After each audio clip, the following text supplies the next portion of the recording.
Hello students, આજે આપણે વિદ્યુત ક્ષેત્ર ભણીશું. વિદ્યુત ક્ષેત્ર નવો ટોપિક છે. વિદ્યુત બળ આપણે ભણી લીધું, કુલમ્બનું બળ, એના વિશેના દાખલાઓ આપણે જોઈ લીધા. હવે નવા ટોપિક તરફ જઈએ જેનું નામ છે વિદ્યુત ક્ષેત્ર. ઇંગ્લિશમાં ઇલેક્ટ્રિક ફિલ્ડ કહેવાય. હવે વિદ્યુત ક્ષેત્રને સમજવા જઈએ એના પહેલા એક ગુરુત્વાકર્ષી ક્ષેત્ર વિશે થોડુંક આપણે સમજી લઈએ, પછી આ એનાલોજી ક્રિએટ કરી દઈશું. ભાઈ, ગુરુત્વાકર્ષી જે ક્ષેત્ર છે બેટા, એમાં આપણે વિચારીએ પૃથ્વી જેને દળ છે, ઓકે, તો એ એની આસપાસ એક ક્ષેત્ર બનાવે છે. એ ક્ષેત્રમાં કોઈ સ્મોલ m દળ ધરાવતું કોઈ પદાર્થ આવે તો એના પર એ પોતાની તરફ એક આકર્ષી બળ લગાડે છે, જેને આપણે F બરાબર gm સ્મોલ m અપોન, માની લો અંતર કેન્દ્રથી કેટલું છે r, તો r² લખતા હતા. ઓકે, તો જો આપણે ગુરુત્વાકર્ષી ક્ષેત્ર લખીએ અથવા ગુરુત્વાકર્ષી ક્ષેત્રની તીવ્રતા I આપણે લખતા હતા, ગુરુત્વ તીવ્રતા, તેને આપણે F/m લખતા હતા. F/m શું થઈ ગયું બેટા? gm/r². આ ટોપિક કેમ રિવાઇઝ કરાયો છે કે આ જ ટોપિકની જે સેમ ટુ સેમ સિમિલારિટી છે આપણે વિદ્યુત ક્ષેત્રમાં લેવાની છે. ક્લિયર છે ને? ઓકે, ચલો અહીંયા ધ્યાન આપીએ અને સમજીએ આપણે. તો વિદ્યુત ક્ષેત્રમાં કઈ રીતના વિદ્યુત ક્ષેત્ર વ્યાખ્યાયિત થાય, તો આપણે એક ધન વિદ્યુત ભાર કેપિટલ Q લખી દઈએ. ચાલો માની લઈએ ઉગમ બિંદુ પર માનીએ તો આ x હશે, આ y અને આ z આપેલી ઉગમ બિંદુ પર છે. હવે એ એની આસપાસના વિસ્તારમાં કોઈ પણ વિદ્યુતભાર આવે તો એના પર બળ લગાડે છે. તો આપણે અહીંયા જે વિદ્યુતભાર લઈએ છીએ માની લો Q0, આને આપણે એકમ ધન વિદ્યુતભાર કહીશું. શું કહીશું બેટા? એકમ ધન વિદ્યુતભાર. ઓકે, આનું જે અંતર છે એ અંતર r છે અને એ r અંતરે, માની લો અંતર r ની જગ્યાએ આપણે એને એકમ સદિશ સ્થાન સદિશ કહીએ. સ્થાન સદિશ એનો r છે. આ જે Q0 છે એ આપણે ધન લીધું, તો એના પર ધન વિદ્યુતભાર વડે અપાકર્ષી બળ લાગશે, તેને આપણે F વડે દર્શાવી દઈએ. ઓકે, અચ્છા, તો Q0 અને Q વચ્ચે જે અપાકર્ષી બળ લાગે છે એને આપણે શું લખી શકીએ? 1/4πε0 Q into Q0 upon r² r caret. r caret એ બળની દિશામાંનો એકમ સદિશ, આવું લખાય. આ આપણને ઓલરેડી આવડે છે. હવે વિદ્યુત ક્ષેત્ર કોને કહેવાય એ સમજીએ. તો અહીંયા જે એકમ ધન વિદ્યુતભાર આપણે લીધું, તો એ એકમ ધન વિદ્યુતભાર દીઠ કેટલું વિદ્યુત બળ લાગે છે, એકમ ધન વિદ્યુતભાર દીઠ કેટલું વિદ્યુત બળ લાગે છે, એને વિદ્યુત ક્ષેત્ર કહેવાય. એને શું કહેવાય? વિદ્યુત ક્ષેત્ર. તો વિદ્યુત ક્ષેત્રની વ્યાખ્યા શું થઈ? એકમ ધન વિદ્યુતભાર દીઠ લાગતા વિદ્યુત બળને વિદ્યુત ક્ષેત્ર કહે છે. પરંતુ કોની આસપાસ? કોઈ વિદ્યુતભારની, કોઈ બિંદુવત વિદ્યુતભારની આસપાસના વિસ્તારમાં એકમ ધન વિદ્યુતભાર દીઠ લાગતા વિદ્યુત બળને વિદ્યુત ક્ષેત્ર કહે છે. કોનો? તે વિદ્યુતભાર. આ જે વિદ્યુતભાર છે એને સોર્સ ચાર્જ કહેવાય. એટલે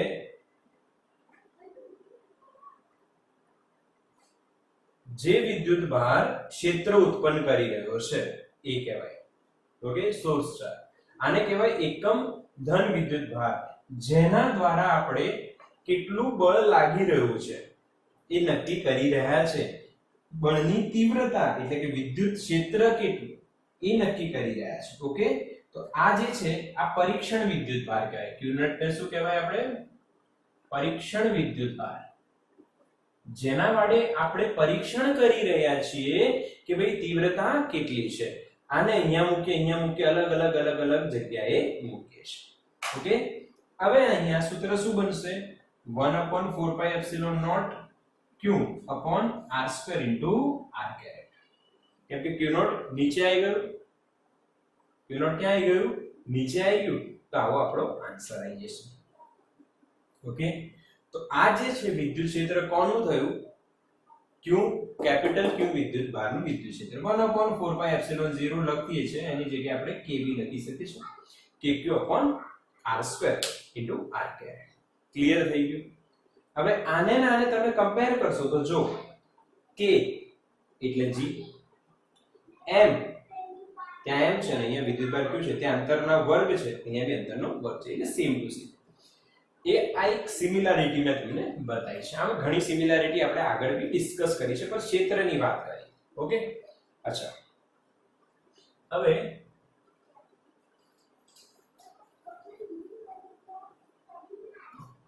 આ વિદ્યુત ક્ષેત્રને વ્યાખ્યાયિત કર્યું તો તમે અહીંયા એના ગુણધર્મો અથવા એના વિશેની અમુક ઇમ્પોર્ટન્ટ નોટ્સ આપણે જોઈ શકીએ છીએ.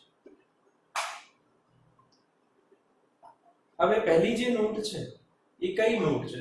તો કે ભાઈ વિદ્યુત ક્ષેત્ર એ કેવી રાશિ છે? સદિશ.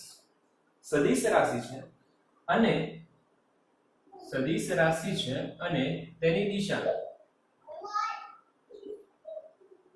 વિદ્યુત બળની દિશામાં હોય છે.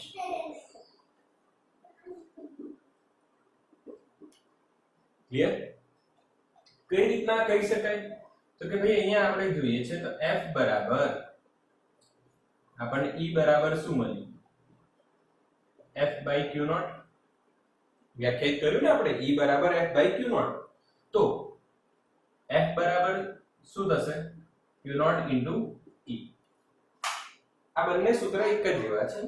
હવે અહીંયા તમે જો કે F એ સદિશ છે અને સામે E સદિશ છે, તો જે દિશામાં F હશે એ જ દિશામાં E થયું. આના પરથી આપણે કન્ક્લુડ કરી શકીએ છીએ કે F અને E એક જ દિશામાં હોય છે. ઓકે, તીવ્રતા અને વિદ્યુત ક્ષેત્રની તીવ્રતા અને વિદ્યુત બળ એક જ દિશામાં હોય છે, એટલે વિદ્યુત ક્ષેત્ર સદિશ રાશિ છે અને તે બળની દિશામાં હોય છે. આમાં એક વસ્તુ બીજી તમે સમજી શકો, જો Q0 બરાબર તમે 1 કુલમ લો, એટલે એકમ ધન વિદ્યુતભાર આપણે લઈએ Q0, તો F બરાબર શું થઈ જશે? E. બળ અને વિદ્યુત ક્ષેત્રનું મૂલ્ય સમાન થઈ જાય છે. આ પહેલી એક ઇમ્પોર્ટન્ટ નોટ એના વિશે આપણે જોઈ. તમે સ્ક્રીનશોટ લઈ લેજો, કેમ કે બોર્ડની સાઈઝ નાની છે, એટલે આપણે હવે આને સાફ કરી દેવી પડશે, જે પહેલી આપણે નોટ કરી છે. ઓકે, નોટ્સ બનાવતા રહેજો બેટા. સેકન્ડ જે આપણે જોઈએ તો સેકન્ડ વસ્તુ, સેકન્ડ નોટ એની આ છે, જે આપણે સૂત્ર બનાવ્યું પર આ ખરેખર કન્સેપ્ચ્યુઅલ સૂત્ર નથી. આ સૂત્રને કઈ રીતના લખવું એ જોઈએ. જો અહીંયા Q છે અને આ Q0 છે, તો આની વેલ્યુ બહુ જ નાની હોવી જોઈએ. કેમ? કેમ કે એ આના ક્ષેત્રમાં છે. જો આની વેલ્યુ મોટી હોય તો એ આના ક્ષેત્રને અસર કરશે. સમજ્યા કે નહીં સમજ્યા? જેમ કે અહીંયા આપણે Q0 આના પર બળ લગાડે ને આને ધક્કો માર દે, આના ક્ષેત્રને અસર થવી જોઈએ નહીં, અને એવું થતું નથી જનરલી. બટ અહીંયા જ્યારે આપણે વિદ્યુત ક્ષેત્રની વ્યાખ્યા આપીએ છીએ અને એમાં Q0 નો યુઝ કરીએ છીએ, તો જે પરીક્ષણ વિદ્યુતભાર છે એનું મૂલ્ય સૂક્ષ્મ હોવું જોઈએ, જે આના ક્ષેત્રને કોઈ અસર ન કરે. કેમ કે આપણે આનું ક્ષેત્ર શોધી રહ્યા છે. હવે આ આઈને આના ક્ષેત્રને અસર કરે અને એના મૂલ્યને ચેન્જ કરે, તો આનું ખરેખર ક્ષેત્ર જે છે એ મળે નહીં. એટલે Q0 નું મૂલ્ય ખૂબ જ સૂક્ષ્મ હોવું જોઈએ. તો વિદ્યુત ક્ષેત્રને જે નવું સૂત્ર આપણે બનાવી શકીએ એનું એ જ છે F/Q0. બટ આપણે એવું લખી શકીએ લિમિટ Q0 ટેન્ડ્સ ટુ 0. એટલે જે Q ની વેલ્યુ છે બહુ સૂક્ષ્મ હોવી જોઈએ, નહીતર આનું જે આનું ક્ષેત્ર છે એ શોધવું અઘરું થઈ જાય, કેમ કે આ ની વેલ્યુ મોટી હોય તો આનું ક્ષેત્ર અને આનું ક્ષેત્ર બંનેનું પરિણામી ક્ષેત્ર આપણને મળશે. ક્લિયર આ વસ્તુ? ઓકે, એટલે Q નોટ ની વેલ્યુ ખૂબ જ સૂક્ષ્મ હોવી જોઈએ છે. ત્રીજી વાત આમાં કરીએ કે ભાઈ વિદ્યુત ક્ષેત્ર એ વ્યસ્ત વર્ગના નિયમને અનુસરે છે. વ્યસ્ત વર્ગના નિયમને અનુસરે છે. That means what? E જે છે વિદ્યુત ક્ષેત્રનું જે મૂલ્ય છે એ 1/r² ના સમપ્રમાણમાં છે અથવા r² ના વ્યસ્ત પ્રમાણમાં છે. તમે અહીંયા જુઓ છો E 1/r². એટલે વ્યસ્ત વર્ગના નિયમને અનુસરે છે. અને એનો તમે આલેખ બનાવવા જાઓ E વિરુદ્ધ r નો, તો કેવું બનશે? E is proportional to 1/r². Clear? E is proportional to 1/r². અહીંયા ટચ નથી કરતો, ન્યાય ટચ નહીં, એટલે આવું કર્વ આપણને મળશે કેમ કે વ્યસ્ત વર્ગના નિયમને અનુસરે છે. બળ બી વિદ્યુત બળ બી વ્યસ્ત વર્ગના નિયમને અનુસરતું હોય છે. ઓકે, ક્લિયર આ વસ્તુ? અચ્છા, હવે આની સ્ક્રીનશોટ લઈ લો ફરી.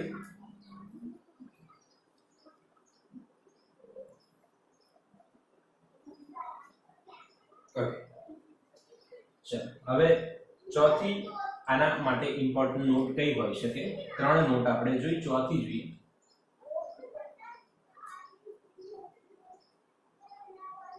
એનું એકમ. એકમ કેટલું? તો જે સૂત્ર આપ્યું છે એના પરથી એકમ તમને બનાવતા આવડે. આનો એકમ ન્યૂટન, વિદ્યુત ભારનો એકમ કુલમ. તો વિદ્યુત ક્ષેત્રનો જે એકમ થાય છે એ થશે ન્યૂટન પર કુલમ. બીજું જે છે આ એનું SI એકમ થાય. CGS એકમ શું થાય? તો તમે ખબર છે ઉપર ડાયન આવે, નીચે સ્ટેટ કુલમ આવે. ઉપર શું આવે? ન્યૂટન નું ડાયન, કુલમ નું સ્ટેટ કુલમ. આ એનું CGS એકમ કહે છે. હવે એનું પારિમાણિક સૂત્ર આપણે બનાવીએ. એ શું બનશે? તો ઉપર ન્યૂટન નું 1 1 -2 11 -2, નીચે કુલમ નું A1 T1. ઓકે, તો સોલ્વ કરીએ તો આપણને શું મળશે? 1 1, આ -3 અને આ -1. આ એનું MLT થઈ ગયું, પારિમાણિક સૂત્ર, જે આપણને કદાચ MCQ વગેરેમાં આવી શકે, એટલે તમારે આ યાદ રાખો. ઓકે, કા તો સોલ્વ કરવાની મેથડ તમને આવડી ગઈ. બીજો એક એકમ છે, બીજો એક એકમ એનો આગળ છે, જે આગળ વિદ્યુત સ્થિતિમાન ભણ્યા પછી આપણને ખબર પડશે. અત્યારે હું તમને ખાલી એકમ બતાવું છું. કદાચ તમે કોઈ MCQ સોલ્વ કરો અને દાખલા સોલ્વ કરો તો કદાચ તમને આવું જોવા મળે, વોલ્ટ પર મીટર. આ બી વિદ્યુત ક્ષેત્રનો એકમ છે, જે આપણે આગળ ભણીશું E અને V વચ્ચેના સંબંધમાં V/m. એટલે તમે આ સૂત્ર ભણશો, સૂત્ર તમને કહી દઉં આગળ જે આવશે, E બરાબર V/d. આ વોલ્ટેજ અને આ અંતર, આ મૂલ્યનું સૂત્ર છે. સદી આપણે બીજું સૂત્ર અહીંયા માઈનસ વાળું પણ મેળવીશું, એટલે ખાલી ઇન્ફોર્મેશન. ઓકે, તો અત્યારે આપણને આ 4 પોઈન્ટ વિદ્યુત ક્ષેત્રના જાણવા મળ્યા. અલગ અલગ પોઈન્ટ આમાં તમે હજુ વિચારી શકાય, બટ આ સિમ્પલ આપણું વિદ્યુત ક્ષેત્ર અહીંયા કમ્પ્લીટ થઈ જશે. વિદ્યુત ક્ષેત્રની વ્યાખ્યા નોટ કરજો, સૂત્ર બનાવજો અને આના નોટ્સ જે 4 ઇમ્પોર્ટન્ટ પોઈન્ટ્સ આપણે કહી શકાય એ નોટ કરી લેજો. ઓકે, સ્ક્રીનશોટ લઈ લો.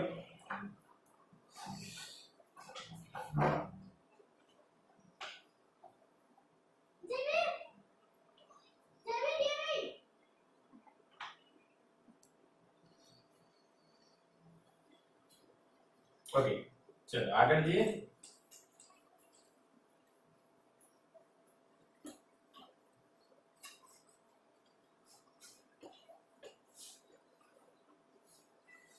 હવે એક જે થિયરી છે એ હમણાં જે જોઈએ એના જેવી જ છે. બિંદુવત વિદ્યુત ભારનું વિદ્યુત ક્ષેત્ર. આ બોર્ડમાં અને જી નીટના ક્વેશ્ચન્સમાં તમને યુઝફુલ રહેશે અને 2 માર્કની થિયરી કહી શકાય. ઓકે, તો એકદમ સેમ આકૃતિ આપણે દોરવી કે એક પ્લસ બિંદુવત વિદ્યુતભાર લઈ લો. ઓકે, અને અહીંયા આપણે x અક્ષ કહીએ છીએ, અહીંયા આપણે y અક્ષ કહીએ છીએ, અહીંયા આપણે z અક્ષ કહીએ છીએ. Okay, x y z same આકૃતિ આપણે અહીંયા q0 વિદ્યુતભાર લે એનું સ્થાન સદિશ r અને અહીંયા વિદ્યુત બળની દિશા. ઓકે, જેને આપણે f of r કહી શકીએ. અંતરના r પર ડિપેન્ડ કરે છે. સદિશ બી લખી શકાય અને તમે આ રીતે f of r કહી શકો. ઓકે, આ બળની દિશા એટલે r કેરેટ. તો q0 પર q વડે લાગતું વિદ્યુત બળ કેટલું લખાય? f of r is equals to k q small q naught upon r square into r caret. આ છે વિદ્યુત બળનું સૂત્ર. પછી તમારે ડાયરેક્ટ વિદ્યુત ક્ષેત્રની વ્યાખ્યા શું હતી? એકમ ધન વિદ્યુત ભાર દીઠ લાગતા વિદ્યુત બળને. તો વિદ્યુત ક્ષેત્ર આપણે E of r શું લખાશે? F of r upon q naught. Okay, તો અહીંયા આપણો આન્સર આવશે k q upon r square. આ થઈ ગયું બિંદુવત વિદ્યુતભારના કારણે વિદ્યુત ક્ષેત્ર into r caret. ઓકે, કોઈ મિસ્ટેક થઈ જાય લખવામાં તમે ધ્યાન રાખજો અને પછી એને કરેક્શન કરી લેજો અથવા મને ફોન કરીને તમે પૂછી શકો છો. ઓકે, તો I of r is equals to kq upon r square. તો અહીંયા તમે આ રીતના સિમ્પલ બતાવી શકો છો. આમાં બી તમને જે એક વસ્તુ આપણે જોઈ લઈએ, બિંદુવત વિદ્યુતભારની વાત કરી રહ્યા છે. તો જે બિંદુવત વિદ્યુતભારનું જે ધન માટે જોયું એવું જ ઋણ માટે તમે જોઈ શકો છો. અહીંયા માઈનસ q લો તો અહીંયા આપણે અગેન q0 લઈશું. અંતર ઇન્વેજ r સદિશ x y z તમે લખી શકો છો. અચ્છા, અહીંયા વિદ્યુત ક્ષેત્ર શું લખાય? E is equals to k q upon r square r caret. અને આગળ શું આવશે? માઈનસ. કેમ અહીંયા માઈનસ આવશે? કેમ કે ઋણ વિદ્યુત બળ છે એટલે આની જે વિદ્યુત r caret તો આમ જ હોય સ્થાન સદિશ, પણ જે વિદ્યુત બળ જે લાગશે એ અને વિદ્યુત ક્ષેત્રની દિશા વિદ્યુત ભાર તરફ હશે. ક્લિયર? સમજી ગયા? એટલે અહીંયા વિદ્યુત ક્ષેત્ર માઈનસ માં અંદર તરફ હોય અને પ્લસ માં બહાર તરફ હોય. કેમ કે વિદ્યુત ક્ષેત્ર કોની દિશામાં હોય?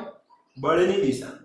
તો પ્લસ નું વિદ્યુત આ એક નોટ કરી લેજો, હું બોલી રહ્યો છું કે પ્લસ વિદ્યુત ભાર હોય, ધન વિદ્યુત ભાર હોય એના વિદ્યુત ક્ષેત્ર બહારની દિશામાં અને માઈનસ નું વિદ્યુત ક્ષેત્ર કઈ બાજુ આવતું હોય? અંદર તરફ. ખબર પડે ને? માઈનસ નું વિદ્યુત ક્ષેત્ર અંદર તરફ હોય અને પ્લસ નું વિદ્યુત ક્ષેત્ર બહાર તરફ હોય. ક્લિયર? આ બી આપણે અહીંયા સમજી શકીએ છીએ. તમે સ્ક્રીનશોટ લઈ લેજો અને લખી લેજો આજે મેં બોલ્યો કે ભાઈ પ્લસ નું આઉટસાઇડ માઈનસ નું ઇનસાઇડ હશે. ઓકે, ચલો એકવાર સ્ક્રીનશોટ લઈ લીધો છે બધાએ? ઓકે, થોડુંક અહીંયા. ચલો હવે આગળ વધીએ. બિંદુવત વિદ્યુતભારનું વિદ્યુત ક્ષેત્ર આપણને આવડી ગયું, એકદમ સિમ્પલ. હવે શું કરીએ આગળ? તો વિદ્યુતભારોનું તંત્ર હોય.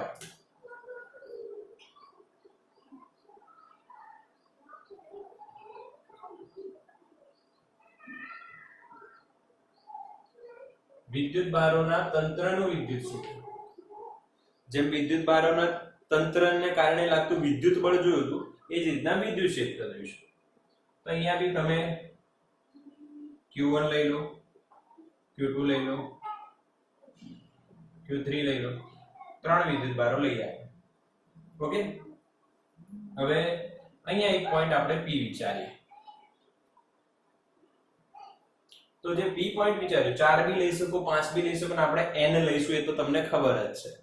તો ભાઈ q1 ના કારણે વિદ્યુત ક્ષેત્ર આ મળશે જેને આપણે E1 કહીશું. પ્લસ છે એટલે બહાર કીધું તું ને હમણાં, યાદ રાખજો પ્લસ નું વિદ્યુત ક્ષેત્ર બહાર અને માઈનસ નું વિદ્યુત ક્ષેત્ર અંદર તરફ આવે. આગળ આપણે ક્ષેત્ર રેખાઓ બી જોવાના છે, એ ડિટેલમાં આપણે હજુ સમજવાની છે. એ ક્યાંય ટોપિકને અત્યારે ડિસ્કસ નથી કરતું, બસ પ્લસ નું માર્ક અને માઈનસ નું અંતર. ઓકે, હવે 2 નું E2 અને 3 નું E3 અને 4 હોત તો E4. હવે તમારે કઈ રીતના આનું પરિણામી વિદ્યુત ક્ષેત્ર શોધવાનું, તો આપણને ખબર છે કે ભાઈ પરિણામી વિદ્યુત ક્ષેત્ર શું થશે, E બરાબર E1 E2 E3. આને કયો સિદ્ધાંત કહેવાય,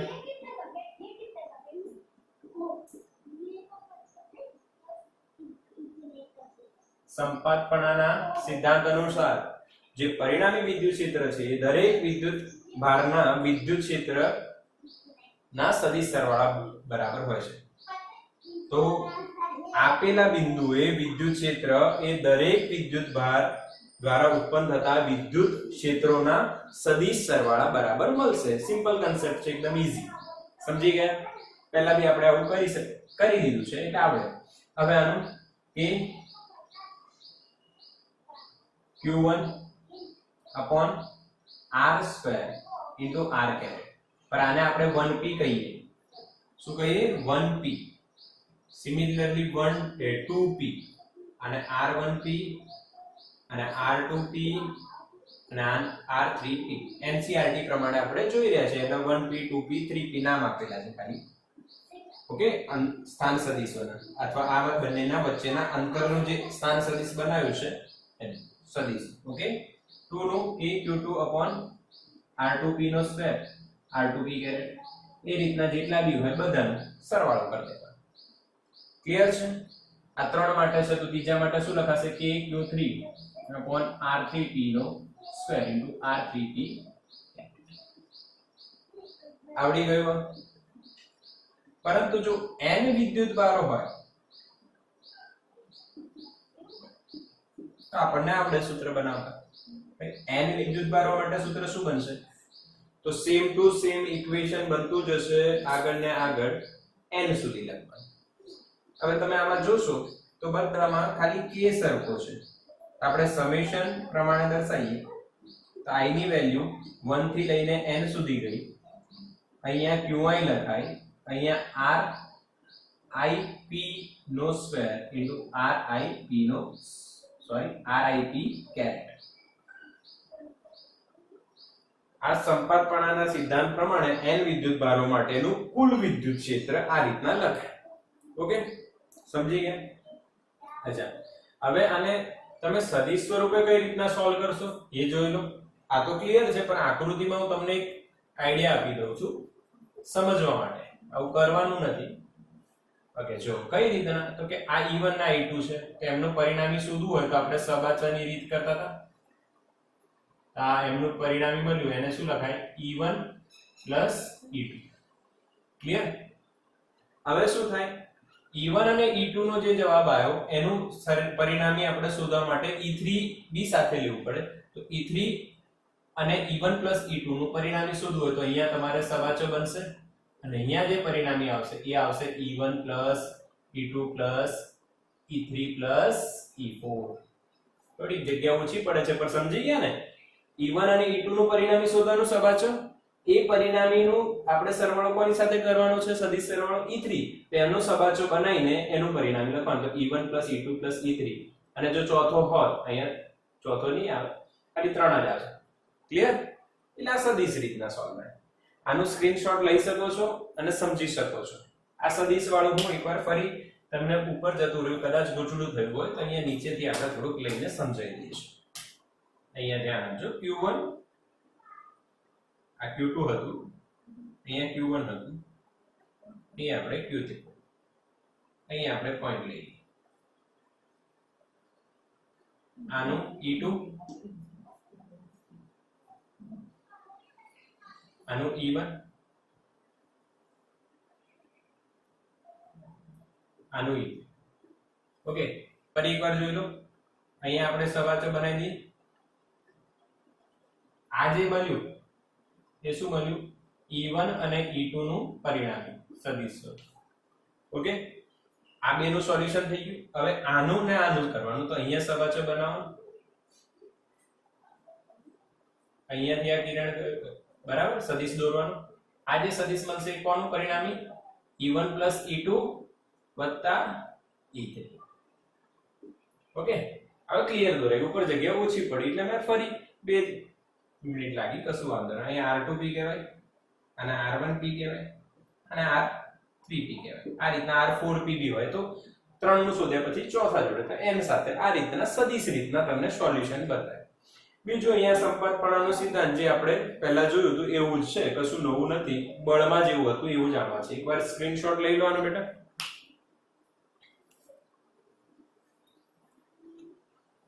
ઓકે, તો અહીંયા આપણે વિદ્યુત ક્ષેત્રની જે ઇન્ફોર્મેશન છે એ બધી આપણને મળી ગઈ કે ભાઈ આ વિદ્યુત ક્ષેત્ર શું છે, પાકું થઈ ગયું, એકદમ ઈઝી. હવે એના અમુક દાખલાઓ આપણે કરીએ તો થોડું પ્રેક્ટિકલી જે છે આપણને ખ્યાલ આવે કે કઈ રીતના શું છે. ઓકે, તો અમુક આપણે દાખલાઓ જોઈએ તો પહેલું સિમ્પલ એનસીઈઆરટી માંથી ક્યાંક બધા સમ્સ ભેગા થઈ અને સોલ્યુશન તમે કોન્સેપ્ટ સમજજો.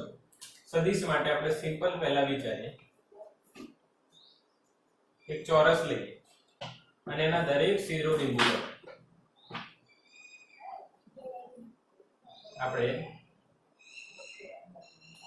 Q Q Q અને Q સમાન વિદ્યુતભાર મૂકીએ તો કેન્દ્ર પર પરિણામી વિદ્યુત ક્ષેત્ર કેટલું? તો કેન્દ્ર પર જે પરિણામી વિદ્યુત ક્ષેત્ર છે બેટા એ શું આવશે? 0 આવશે. કેમ 0 આવશે? કેમ કે જો આ પ્લસ છે તો એનું વિદ્યુત ક્ષેત્ર આમ 12 ની દિશામાં, I પ્લસ એનું 12 ની દિશામાં, આના પર પ્લસ 12 આવતી દિશામાં I પ્લસ, તો બધાનું સમાન મૂલ્યનું અને પરસ્પર વિરુદ્ધ દિશામાં, અને બધાના મૂલ્ય કેટલું? kq r². કેટલું થઈ જશે? kq r². ક્લિયર આ કન્સેપ્ટ? સમજાયું? ઓકે, આને બી e કહી શકાય, આ બી e સદિશ. Okay, clear? સ્ક્રીનશોટ લઈ લો આનું, આને સાફ કરીને નવો આપણે સમ કરીશું એક સારો એવો આના પરથી જ. ઓકે, હવે શું થાય કે આના જેવો જ આપણે સમ કરીએ, આને જ હું ચેન્જ કરું છું એટલે તમને સ્ક્રીનશોટ લેવાનું કીધું. આને ચેન્જ કરીશું. હવે આ જે છે આને હું માઈનસ કરી દઉં અને આને હું માઈનસ q કરી દઉં, તો હવે પરિણામી વિદ્યુત ક્ષેત્ર 0 નહીં થાય. r એટલે આ અંતર હતું, આગળ જે r હતું એ અંતર સમજી જાવ. ચોરસ છે એટલે આ બધા માટે અંતર સરખું. હવે અહીંયા શું થશે એ જો તમે હવે આકૃતિ સમજો. અહીંયા જ્યારે આપણે કેન્દ્ર પર વિચાર કરીએ તો પ્લસ નું વિદ્યુત ક્ષેત્ર અને માઈનસ નું વિદ્યુત ક્ષેત્ર, તો આનું વિદ્યુત ક્ષેત્ર અંદર દિશામાં, આનું બહારની દિશામાં, તો બંને એક જ દિશામાં થાય. કુલ વિદ્યુત ક્ષેત્ર EB અને ED નો સરવાળો થશે બેટા. સમજો, માઈનસ q છે એટલે EB આમ આવશે અંદર. હમણાં કીધું હતું ને, માઈનસ માં અંદર આવે, પ્લસ માં થી બહાર આવે, એટલે વિદ્યુત ક્ષેત્રની દિશા. એકમ ધન વિદ્યુતભાર પરીક્ષણ વિદ્યુતભાર મૂકીને આપણે નક્કી કરી હતી કે ભાઈ આકર્ષણ થાય, અહીંયા અપાકર્ષણ થાય એ રીતે. ઓકે, તો EB આ માઈનસ q છે એટલે અહીંયા જે વિદ્યુત ક્ષેત્ર આપણે શોધી રહ્યા છીએ માઈનસ q માટે આમ અંદર આવશે, પ્લસ q નું બહાર, એટલે સરખી દિશા સરવાળો. સિમિલરલી આ પ્લસ q છે અને આ માઈનસ q છે, તો માઈનસ q નું આમ અને માઈનસ q નું અંદર તરફ અને પ્લસ q નું એનાથી બહાર તરફ, એટલે અહીંથી બહાર, એટલે બંને એક જ દિશામાં થયા. અહીંયા લખાશે EA plus EC. Okay, EA plus EC પાક્કું? તો એનું જે પરિણામી મળશે એ આપણને સપાચર પ્રમાણે કઈ દિશામાં મળશે? નીચે તરફ, એટલે આ થઈ ગયું E પરિણામી, અથવા તમે અહીંયા E ઇક્વિવેલન્ટ લખી શકો છો નીચે તરફ. ક્લિયર છે? અચ્છા, હવે આનું મૂલ્યની વાત થાય તો કઈ રીતના શોધવાની? વેલ્યુ પૂછે. આ તો મેં તમને દિશા બતાવી, તો વેલ્યુ કઈ રીતના? તો ભાઈ તમે એક વસ્તુ નોટ કરી શકો છો, EA બરાબર EB બરાબર EC બરાબર ED. બધા બિંદુવત વિદ્યુતભારો છે અને બિંદુવત વિદ્યુતભારો જે છે એમનું કેન્દ્ર ચોરસ લીધું છે માની લો એ બાજુનું ચોરસ લઈએ તો જે અહીંયા કેન્દ્રથી અંતર થશે એ કેટલું થશે એ સમજજો. આ a અને આ a તો આ √2a થાય વિકર્ણ. √2a ના અડધા કેટલું થાય a/√2. એટલે આપણો જે r અહીંયા જે બનશે એ કેટલો બનશે a/√2. કેન્દ્રથી શિરોબિંદુનું અંતર a/√2 થશે. એકવાર ફરી કહું છું, સાંભળી લેજો. આ a અને આ a ચોરસ છે એટલે બાજુ સરખી, તો આ 90 બન્યું. આખું વિકર્ણ તો a પાયથાગોરસ લાગશે તો વિકર્ણની લંબાઈ શું થશે √2a. ઓકે, અને કેન્દ્ર થી શિરોબિંદુનું અંતર એટલે વિકર્ણનો અડધો એટલે √2a/2 એટલે a/√2. ક્લિયર છે ને? સમજી જજો. ઓકે, તો હવે વિદ્યુત ક્ષેત્ર કેટલું થાય મૂલ્ય તો kq અંતરનો વર્ગ થાય kq/r². બધાના વિદ્યુત ક્ષેત્રના મૂલ્ય શું થઈ ગયા સરખા. પરંતુ આપણે સાઈડમાં હું તમને સમજાવું છું. અહીંયા જો બધાના મૂલ્ય સરખા હોય અને એને આપણે e ધારી લઈએ તો અહીંયા EB + ED બંનેનો સરવાળો એક જ દિશામાં, તો અહીંયા શું થશે 2e. EA + E, આનું બી E મૂલ્ય અને આનું બી E મૂલ્ય, બંનેના મૂલ્ય સરખા, તો આનું બી શું થશે 2e. તો આ જે ખૂણો છે અગેન 90 બનશે, કેમ કે જો વિકર્ણ જ્યાં છેદે છે તો અહીંયા 90 નો ખૂણો બનાવશે ચોરસ માટે, તો આ 90 છે. તો આ જે પરિણામી બનશે એ શું મળશે જો 2e √, કેમ કે પાયથાગોરસ લાગશે. ખબર પડી કે નહીં? આ જોજો, જે બી મૂલ્ય હોય બંને વચ્ચેનું જો મૂલ્ય સરખા હોય બંને વચ્ચેનો ખૂણો 90 હોય તો જે પરિણામી હોય શું થાય √2 મૂલ્ય. તો મૂલ્ય અહીંયા સરખું મૂલ્ય કેટલો છે 2e. હવે આને સોલ્વ કરશો તો e ની વેલ્યુ મુકાશે તો 2 √2 e ની વેલ્યુ કેટલી kq/r². r એ e ની વેલ્યુ અને જે r છે બેટા એની વેલ્યુ આપણે મૂકીએ તો 2 √2 kq. r ની વેલ્યુ જો a/√2 એનો વર્ગ એટલે a²/2 થશે. a² શું થશે 2 અને આપણું પરિણામી થઈ ગયું ઇક્વિવેલન્ટ. અને ઇક્વિવેલન્ટ ફાઇનલ આપણે લખીએ તો છેદનો છેદ ક્યાં આવી જશે અંશમાં અને 2 દુ 4 થશે 4 √2 kq/a². ઓકે, સમજણ પડી બધાને? કેમ કે ભાઈ 2 ક્યાં આવી ગયો ઉપર આવી ગયો. ક્લિયર છે ને? આ વસ્તુ અહીંયા શોર્ટમાં બી કરી શકાય, આ તમને સમજાવવા માટે. બાકી આ બધું ન કરો, ડાયરેક્ટ આ કરો અને આ જ અહીંયા જ કરી દો તો બી જવાબ આવી જશે. બાકી આ ટેકનિક ક્લિયર? સ્ક્રીનશોટ લઈ લો. બધું ફ્રેમમાં તો છે જ, હા બધું ફ્રેમમાં આવી ગયું છે. ઓકે, ચલો સ્ક્રીનશોટ લઈ લીધું. નેક્સ્ટ સમ કરીએ. હવે તમને એવું ફીલ થશે કે ભાઈ આ જે સમ્સ છે હું કરાઈ રહ્યો છું એ તો સેમ ટુ સેમ કુલમના જે બળના ઇક્વેશન્સ અને સૂત્રો જે લગાઈને આપણે સોલ્વ કરતા એ જ છે બેટા, કશું જ નવું નથી. ખાલી અહીંયા બીજો એક વિદ્યુતભાર હોતો નથી, એમાં બે વિદ્યુતભારોમાં એક વિદ્યુતભાર છે, બાકી કોઈ ફરક છે નહીં, બધું સેમ ટુ સેમ. એ બધા દાખલા જે મેં પહેલા કરાયા છે એ તમે વિદ્યુત ક્ષેત્ર માટે પણ સોલ્વ કરી શકો છો. ઓકે, ચાલો તો આમાં અલગ શું એક અલગ હોય તો મજા આવે. હવે સેમ ટુ સેમ હું ત્રિકોણ વાળું કરાવી દઉં ફટાફટ. તમે જોઈ શકો છો ભાઈ આ ત્રિકોણ વાળું મેં લીધું બરાબર. A B C ત્રણેય પર Q મૂકી દઉં તો કેન્દ્ર પર પરિણામી વિદ્યુત ક્ષેત્ર કેટલું 0. એનું મૂલ્ય કેટલું આવે 0 આવે. સમમિતિ. ક્લિયર છે? અચ્છા, માની લો આપણને કે બીજી રીતના આપણે કરીએ ભાઈ સમબાજુ ત્રિકોણ છે. બીજો ક્વેશ્ચન કરાવો. સમબાજુ છે ત્રિકોણ, કેવું છે સમબાજુ છે એટલે ત્રણેય બાજુનું માપ સરખું. આપણને એમ કે B પર પરિણામી વિદ્યુત ક્ષેત્ર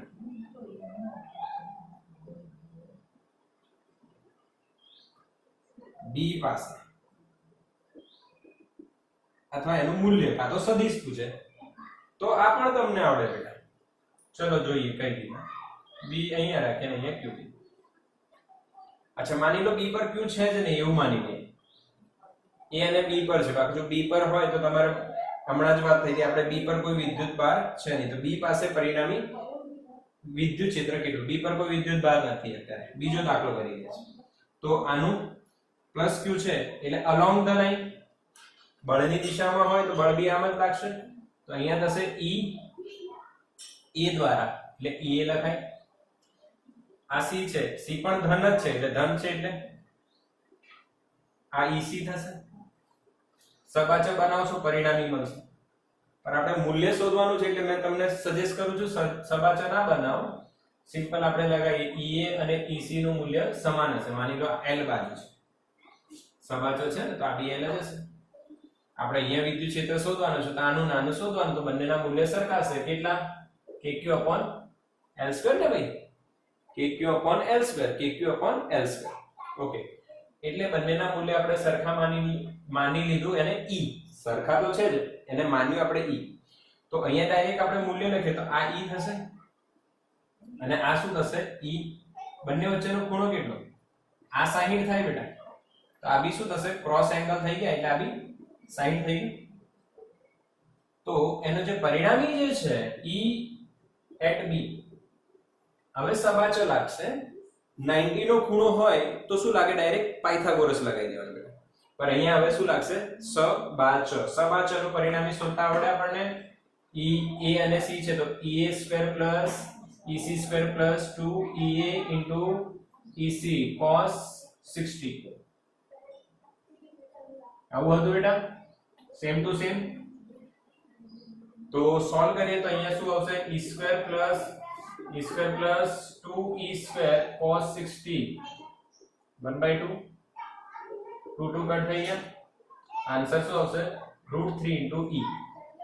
e² + e² 3e² અને એનો રૂટ તો √3 અને e² નો રૂટ e. e ની વેલ્યુ મૂકી દો kq/L2. આ થઈ ગયું b પાસે પરિણામી વિદ્યુત ક્ષેત્ર. એટલે આ જ રીતના તમે દાખલાઓ સોલ્વ કરજો, અલગ અલગ તમને જોવા મળશે. આનો બી સ્ક્રીનશોટ લઈ લો. Okay,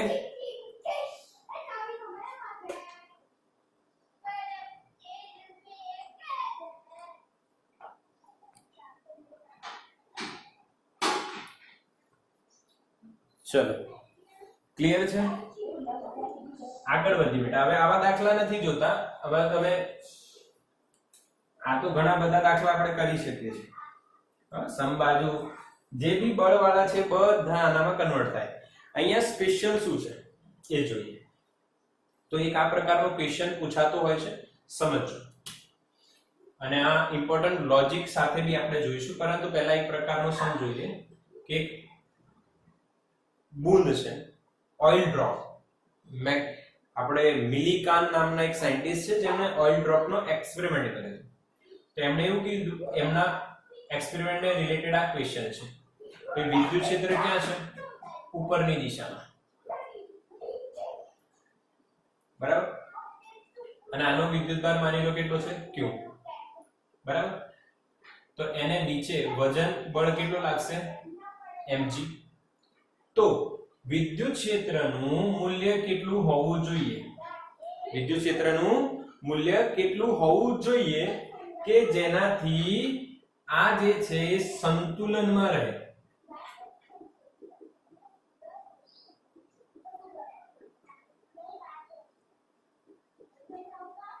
clear? ક્વેશ્ચન ખબર પડી? ઓઇલ ડ્રોપ તેલનું ટીપું છે, એના પર વિદ્યુતભાર q છે અને એના આ વિદ્યુત ક્ષેત્રનું મૂલ્ય જે ઉર્ધ્વ દિશા તરફ છે એનું મૂલ્ય કેટલું હોવું જોઈએ કે જેનાથી આ સંતુલનમાં રહે? એટલે એના પર લાગતું કુલ બળ શું થઈ જાય? 0.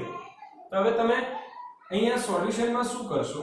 સિમ્પલ કે જો E ઉપર તરફ છે અને આ ધન વિદ્યુતભાર છે એટલે એના પર વિદ્યુત બળ લાગશે એ દિશામાં QE. અને જો મૂલ્યની વાત કરો તો સદિશ હટાવી દો. વિદ્યુત ક્ષેત્રના કારણે લાગતું વિદ્યુત બળ કેટલું થાય? QE ઉપર તરફ, કે ક્ષેત્ર ઉપર તરફ છે અને નીચે mg છે. સંતુલનમાં રહે તે માટે કુલ બળ શું થવું જોઈએ? 0. એનો મતલબ mg ને કોણ સમતોલી દેવું જોઈએ? વિદ્યુત બળ. વિદ્યુત બળ અને mg નું મૂલ્ય સરખું હોવું જોઈએ. તો E બરાબર શું મળી જશે? mg/q. ઓકે, આ તમે વિદ્યુત ક્ષેત્રનું જે મૂલ્ય છે એ આ રીતના આપણે શોધી શકીએ છીએ. ઓકે, હવે આમાં અલગ અલગ વેલ્યુ તમને આપેલી હોય એ તમે મૂકો તો તમને આન્સર મળી જશે. પાક્કું? ચલો એક વેલ્યુ આપણે લઈએ ભાઈ. વિદ્યુત ક્ષેત્રનું મૂલ્ય આપણને આપે છે 2 * 10 વિદ્યુત ક્ષેત્રનું મૂલ્ય તો શોધવાનું છે. આપણને m નું મૂલ્ય આપ્યું છે ભાઈ 2 * 10 - 3 kg. બહુ ઓછું છે. અને જે વિદ્યુત ભાર છે એ લગભગ છે 4 * 10 - 7 કુલમ. ઓકે, અને જે g છે એને આપણે 10 મીટર/સેકન્ડ² લઈએ.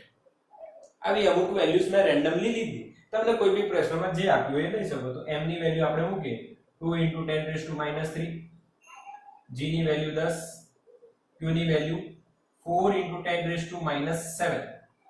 સોલ્વ કરીએ તો આ 2 દુ 4 થઈ ગયું એટલે 1/2 એટલે 0.5 લખાય into 10 to the power -3 અને આને 1 કહેવાય એટલે -2 થઈ ગયું ઉપર.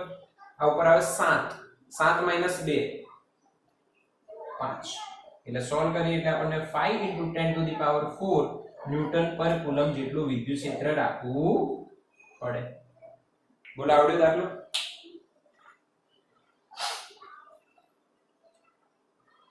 ઓકે, સમજી ગયા દાખલો? ક્લિયર? સ્ક્રીનશોટ લઈ લેજો આનો. સારો દાખલો છે. આનો એક બીજો અલ્ટરનેટિવ તમને કરાવો. બીજો અલ્ટરનેટિવ આમાં તમને હું કરાવી શકું છું. સરસ દાખલો છે એ જો કે આનો સેમ ટુ સેમ જ લોજિક. વિદ્યુત ક્ષેત્ર ઉપર જ છે. તો અહીંયા ક્વેશ્ચન એવું છે, ક્વેશ્ચન જોજો. સંતુલનમાં રહે, તેલનું ટીપું સંતુલનમાં રહે તે માટે તેના પરથી કેટલા ઇલેક્ટ્રોન દૂર કરવા પડે? આવું ક્વેશ્ચન પૂછે. થોડુંક ડિફરન્ટ.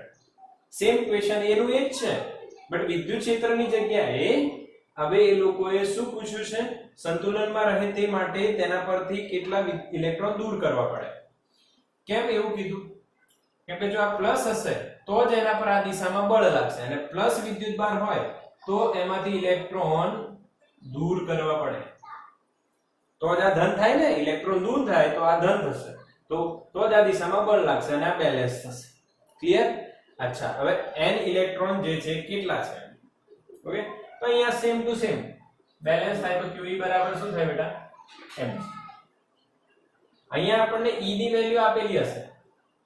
E ની વેલ્યુ માની લઈએ આપણે કે 2 * 10⁸ ન્યૂટન પર કુલમ છે.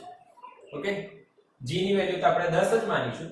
અહીંયા દળ આપણે માનીએ 3.2 * 10 - 3 kg. કોઈ બી દળ હોઈ શકે. આવો આપણે દળ લીધું છે. E ની વેલ્યુ આપી છે, દળની વેલ્યુ આપી છે, અને G આપણે કેટલા લેવાના છે? 10 મીટર/સેકન્ડ². ક્વેશ્ચન ખબર પડી ગઈ?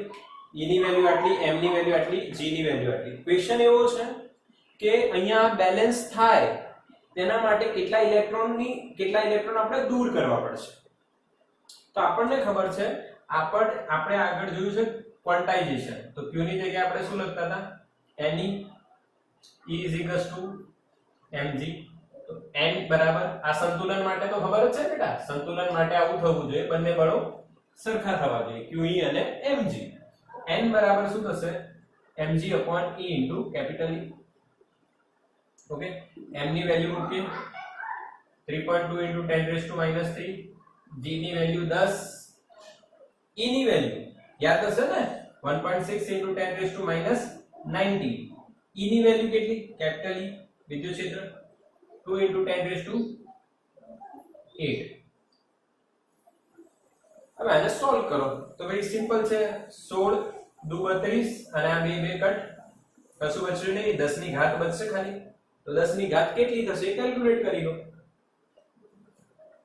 તો અહીંયા તમે કેલ્ક્યુલેટ કરો ઉપર, તો ઉપર -3 છે, +1 નીચેથી +19 ઉપર જશે, માઈનસ અને -8 થશે.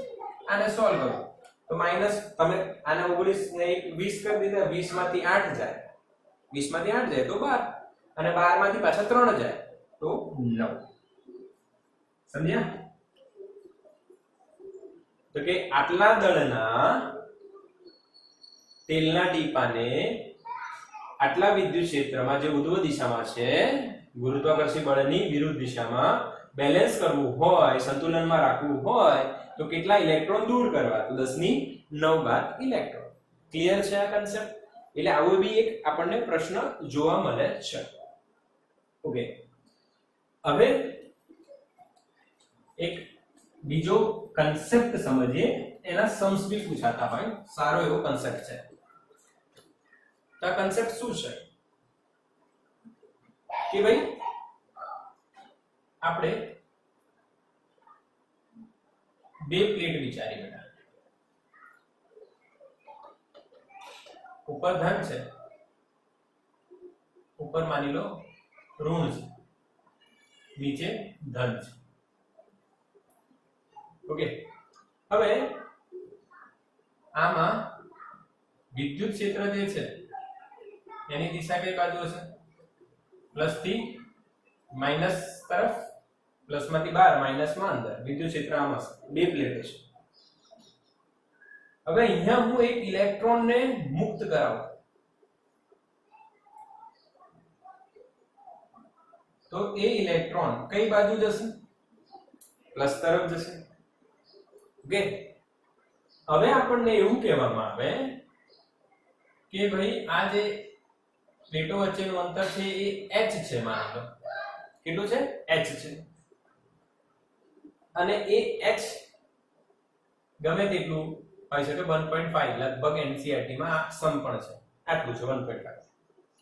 તો આને અહીંયા સુધી પહોંચતા કેટલો સમય લાગે? આટલું અંતર કાપતા મુક્ત પતન કરાવીએ છે.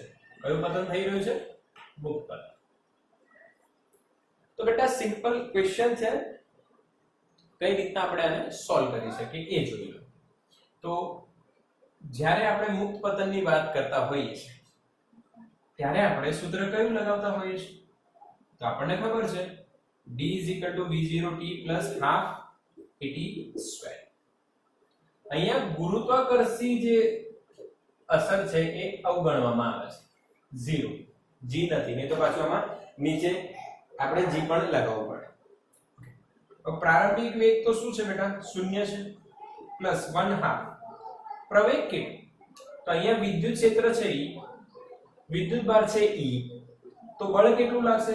F = E * મૂલ્ય લખી રહ્યા છે. તો પ્રવેગ જ્યારે તમે લખો તો બળ ભાગ્યા શું થાય? દળ.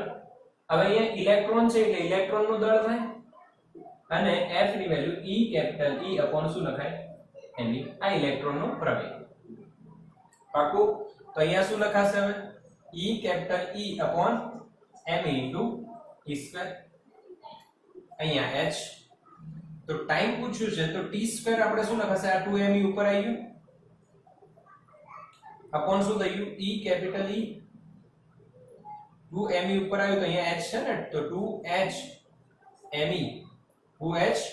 me upon E. હવે વર્ગ ઘટાડી દો તો એનો શું લેવાનું? રૂટ. આવ્યું? સમજ્યા? આ કાઇનેમેટિક્સ ના સૂત્રો લાગી રહ્યા છે બેટા અહીંયા, કાઇનેમેટિક્સ ના. ઓકે, હવે સિમિલર ક્વેશ્ચન બીજો શું પૂછવામાં આવે? NCERT નો જ દાખલો છે બેટા, લગભગ 1.8 કે 9 નું ઉદાહરણ છે. એમાં બીજો ક્વેશ્ચન એવો છે સેમ ટુ સેમ પેરેલલી, કે અહીંયા ઉપર પ્લસ હોય, વિદ્યુત ક્ષેત્રની દિશા બદલી દેવામાં આવે એટલે નીચે કરવામાં આવે, પ્લસ થી માઈનસ, વિદ્યુત ક્ષેત્ર નીચે તરફ. ઓકે, નીચેની દિશા લેવામાં આવે વિદ્યુત ક્ષેત્ર. અને હવે અંદર એક પ્રોટોન ને પડતો મૂકવામાં આવે છે, મુક્ત પતન કરવામાં આવે છે. તો એને નીચે પહોંચતા કેટલો સમય લાગશે? તો સેમ સૂત્ર D = V0T + ½ AT² લગાવશો, અને અહીંયા આ ઇલેક્ટ્રોન નો ટાઈમ આવશે. એ જ રીતના તમે પ્રોટોન નો ટાઈમ શોધશો, √2h m proton upon E * E. Same. Okay, clear છે કન્સેપ્ટ? સેમ આન્સર આવશે. આ એનો કન્સેપ્ટ તમને બતાવ્યો, આ રીતના તમે એને સોલ્વ કરી શકશો. ઓકે, બટ અહીંયા તમે એક વસ્તુ નોટ કરો, હું તમને એક ક્વેશ્ચન બીજો પૂછું, આમાં કોને વધારે સમય લાગશે? ઇલેક્ટ્રોનને 1.5 સેન્ટીમીટર જેટલું અંતર કાપતા વધારે સમય લાગશે કે પ્રોટોનને? જો વિચારો.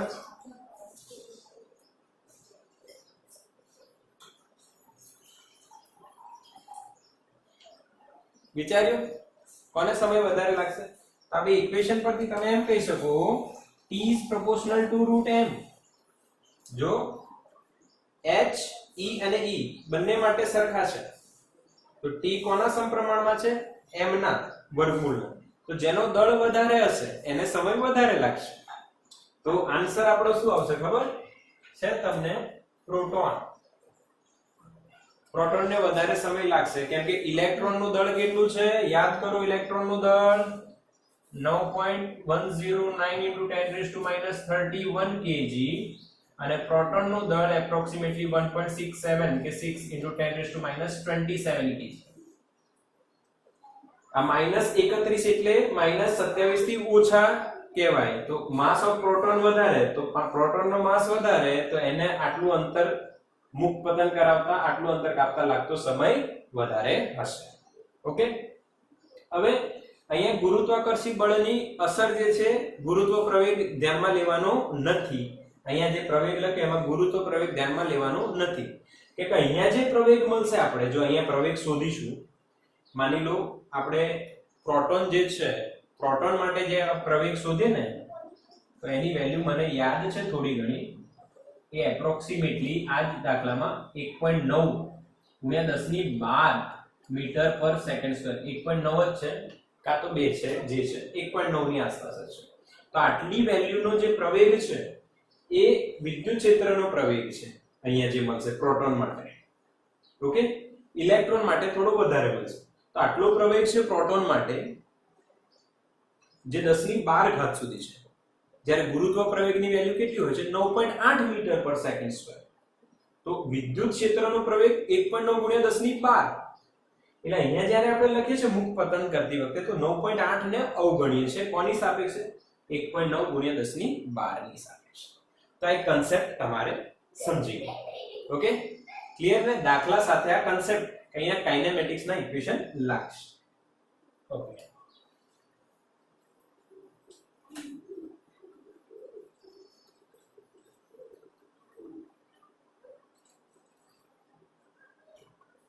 હવે એવું સમજીએ કે જ્યારે આપણે અહીંયા બે પ્લેટ હતી, આ એક સારો બહુ જ ઇમ્પોર્ટન્ટ કન્સેપ્ટ છે નીટ અને જી માટે. અહીંયા આપણે માઈનસ રાખ્યું અને અહીંયા આપણે પ્લસ. ધન વિદ્યુતભારિત પ્લેટ અને ઋણ વિદ્યુતભારિત પ્લેટ. તો વિદ્યુત ક્ષેત્ર પ્લસ થી માઈનસ તરફ નીચે તરફ છે. ઓકે, માની લો દરેક પ્લેટની લંબાઈ L છે. આ ક્વેશ્ચન પૂછાયેલો છે નીટ અથવા જેઈ માં. સારો ક્વેશ્ચન છે. તો જો તમે ઇલેક્ટ્રોનને અહીંયા છોડો તો ઇલેક્ટ્રોન અહીંયા સીધું જશે, એટલે સુરેખ પથ પર ગતિ કરશે. કેમ કે ઇલેક્ટ્રોન એ વિદ્યુત ક્ષેત્રને સમાંતર રીતના ગતિ કરશે. અહીંયા તમે v0 વેગથી છોડો તે સમાંતર દિશામાં વિદ્યુત ક્ષેત્રને સમાંતર છે, એટલે આ દિશામાં એ ગતિ કરશે કેમ કે એને વિદ્યુત બળ આ બાજુ લાગશે. પરંતુ જી નીટ ના કન્સેપ્ટ પ્રમાણે જો આપણે ઇલેક્ટ્રોનને વિદ્યુત ક્ષેત્રને લંબ દિશામાં એન્ટર કરાવીએ v0 વેગથી, ત્યારે એનો જે ગતિપથ છે આ ને આપણે લખી શકીએ ઇલેક્ટ્રોનનો ગતિપથ. આ ટોપિકને આપણે શું કહી શકીએ બેટા? ઇલેક્ટ્રોનનો ગતિપથ. તો જ્યારે આપણે પરપેન્ડિક્યુલરલી એને ગતિ કરાવીએ, આમ વિદ્યુત ક્ષેત્રને લંબ દિશામાં આપણે ફેંકીએ, પ્રોજેક્ટ કરાવીએ, તો એનો ગતિપથ સીધો રહેતો નથી કેમ કે એના પર વિદ્યુત બળ ઉપર તરફ લાગશે, એટલે એનો ગતિપથ આવો થઈ જાય. ઓકે, તો જ્યારે બહાર નીકળે છે ત્યારે y દિશામાં આટલું સ્થાનાંતર કરી દે છે અને આ લગભગ થીટા કોણ બનાવશે, જે શોધીશું આપણે. ક્લિયર આવો ક્વેશ્ચન? પહેલો ગતિપથ તો સુરેખ પથ હોય છે. સુરેખ પથ ક્યારે હોય? જ્યારે વિદ્યુત ક્ષેત્રને સમાંતર હોય. પરંતુ જ્યારે વિદ્યુત ક્ષેત્રને સમાંતર ન હોય એટલે આપણે કેસ લીધો લંબ આપણે દાખલ કરી છે ત્યારે એનો ગતિપથ પરવલયાકાર જેવું કે જે બી બનશે હમણાં એનું ઇક્વેશન આપણે બનાવીશું. ઓકે, એનો પરિણામી બહાર નીકળે ત્યારે વેગ કેટલો, બહાર નીકળે ત્યારે પરિણામી વેગ કેટલો, y દિશામાં વેગ કેટલો, y દિશામાં સ્થાનાંતર કેટલું, ઘણા બધા ક્વેશ્ચન. ચલો બધા સોલ્વ કરીએ આપણે. તો સ્ટાર્ટ કરીએ.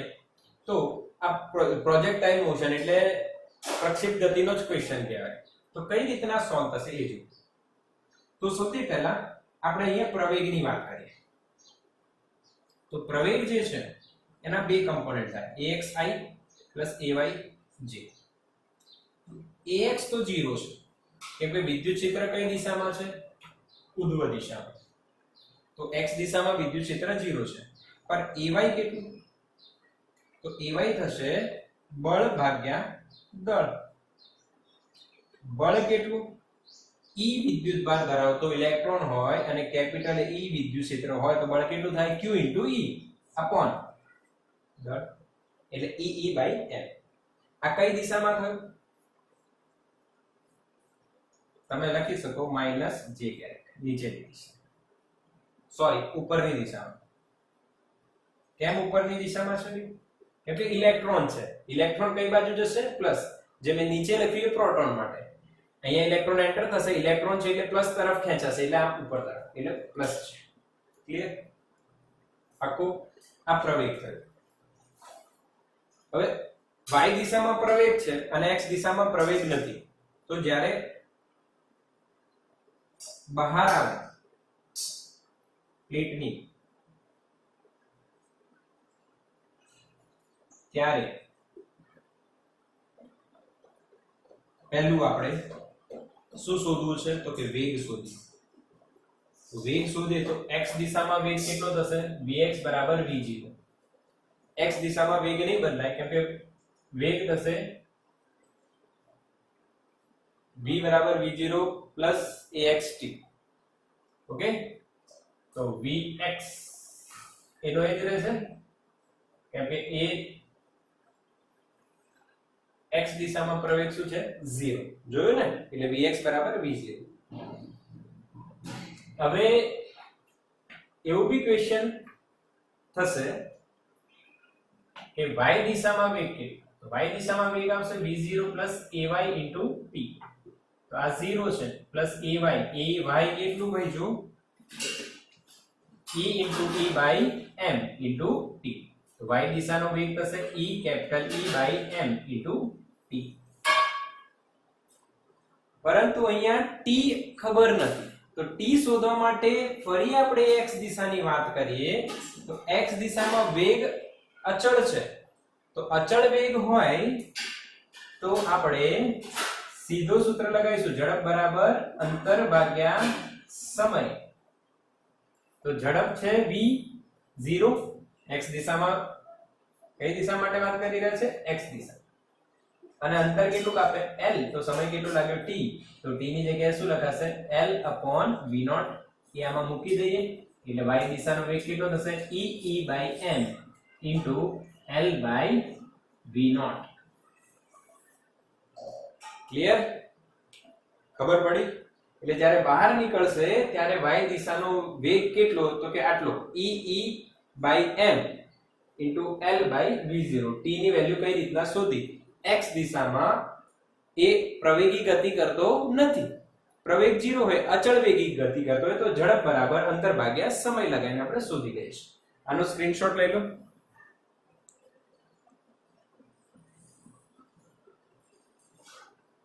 ઓકે, ક્લિયર થઈ ગયો? હવે આપણે શું કરીએ, આને આપણે y દિશાની વાત કરીએ અને y દિશામાં સ્થાનાંતર કેટલું. હવે વેગની વાત કરી લીધી, આપણને સમય મળી ગયો ને, સમય નોટ કરી લેજો, l/v0. બહાર આવતા કેટલો સમય લાગ્યો, y x દિશાનો વેગ અચળ છે, y દિશાનો વેગ કેટલો થયો એ આપણે શોધી કાઢ્યું. હવે સ્થાનાંતરની વાત કરીએ.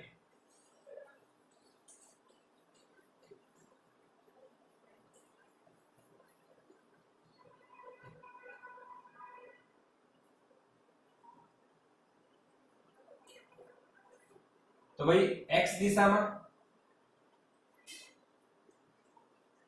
કેટલું સ્થાનાંતર થાય l. ઓકે, અને y દિશામાં કેટલું સ્થાનાંતર થાય? y is equals to આ સૂત્ર x બરાબર l કેમ લખ્યું? કેમ કે x દિશામાં તો l જ કાપશે. ઓકે, અહીંથી અહીંયા જ જશે, પણ y દિશામાં આટલું ખસી ગયું કેમ કે y દિશામાં પ્રવેગિત ગતિ થાય છે. તો v0t plus half at² આવી ગયું. ક્લિયર ને? તો v0 તો 0 છે એટલે y દિશામાં અહીંયા પ્રારંભિક વેગ ખાલી x દિશામાં છે એટલે v0y શું છે? 0, ખાલી x દિશામાં છે એટલે આ 0 થઈ જશે. પ્લસ હાફ a ની વેલ્યુ કેટલી હતી? e by m, અને t ની વેલ્યુ કેટલી હતી? l by v0 એનો સ્ક્વેર. હમણાં આગળ આપણે જોયું છે. y દિશામાં જે સ્થાનાંતર થશે એ કેટલું થશે બેટા? el² upon 2m v0 square. આ y દિશા અને આ x દિશા. ક્લિયર છે? ઓકે, અચ્છા, હવે પરિણામી સ્થાનાંતર કેટલું? બેટા પરિણામી સ્થાનાંતર થાય r બરાબર √x² plus y². x નો વર્ગ કરો અને y² કરો અને સરવાળો કરો, જે આન્સર આવે એ જ રીતના પરિણામી વેગ બી આવે. પરિણામી વેગ કેટલું? v બરાબર √vx² plus vy², જે આગળ આપણે મેળવ્યું હતું. ઓકે, હવે આનું જે અહીંયા વિચલન થયું, જે સીધો જતો તો કેટલે ખૂણે વળ્યો? તો થીટા. તો ખૂણો શોધવો હોય તો tan થીટા બરાબર અહીંયા x દિશાનો વેગ vx અને y દિશાનો વેગ vy. તો tan થીટા બરાબર શું લખાય? y દિશાનો વેગ છેદમાં x દિશાનો વેગ. કે ભાઈ અહીંયા તમે અહીંયા સબાચો બનાવો તો આ vy થાય. તો tan થીટા શું લખાય? સામેની બાજુ છેદમાં પાસેની બાજુ. તો થીટા બરાબર શું થઈ જશે બેટા? અહીંયા tan inverse vy by vx. તો અહીંયા આપણો આ કન્સેપ્ટ બી પૂરો થઈ ગયો કે જ્યારે ઇલેક્ટ્રોનનો જે ગતિપથ છે એ કેવો થઈ જાય છે, એનું સ્થાનાંતર કેટલું પરિણામી, y દિશામાં કેટલું, x દિશામાં કેટલું, વેગ કેટલું. તો અહીંયા આપણે આ મોસ્ટ આઈએમપી સમ પણ પૂરો કરી દીધો અને એના આ કન્સેપ્ટ છે, આમાં सम्स બી પૂછાઈ શકે, વેલ્યુ આપે એટલે સમ થઈ ગયા, તમને આવડે. ઓકે, તો ક્લિયર છે? આનું સ્ક્રીનશોટ લઈ લેજો અને આજે આપણે આટલું રાખીશું. અહીંયા વિદ્યુત ક્ષેત્ર આપણે પૂરું કરી નાખ્યું. Okay, thank you students.